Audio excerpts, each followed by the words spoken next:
The Meg is a gleefully cheesy sci-fi horror thriller that pits action star Jason Statham against his greatest opponent yet, a massive prehistoric shark known as the Megalodon. But is there an additional scene or two to stick around in the theater for? During the movie's end credits, it's easy to grasp why Hollywood studios have wanted to adapt Steven Altens' original Meg book, which is fully titled Meg, a novel of deep terror, ever since it was published back in 1997.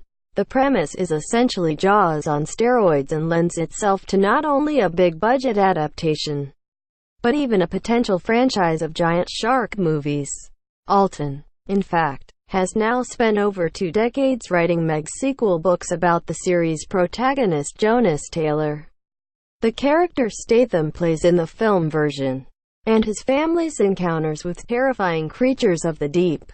That's all the more reason for Warner Brothers and the Meg director Jon Turteltaub to include an after-credits stinger alluding to the Megalodons' impending return. Related, the Meg originally had gory R-rated scenes that fans will never see. However, in spite of that, the Meg doesn't include a post-credits scene. Following the action-packed showdown between the film's humans leads and its titular monster in the third act, the Meg's end credits start scrolling upwards with no additional footage included. Of course, it's always polite to sip through the credits, as a sign of appreciation for the many people that worked on a big-budget tentpole after-credits scene or not. Still, those who have to rush out when the Meg is over won't need to worry that they missed a teaser for the sequel and or some late-minute payoff.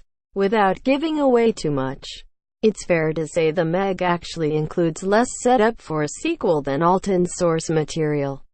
The original Meg book features some important plot points that come back into play in later novels, but didn't make the cut in the movie.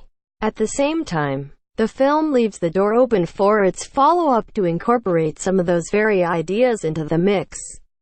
Should the Meg become a commercial success, the Meg 2 could even go the route of Alten's first sequel novel, 1999's The Trench aka The Trench, Meg 2, and introduce the Kronosaurus, another prehistoric sea creature long thought extinct, into its universe. With a $150 million production budget and current projections estimating at $20 minus $22 million US opening weekend for the film, the future of the Meg franchise could depend heavily on its performance at the international box office.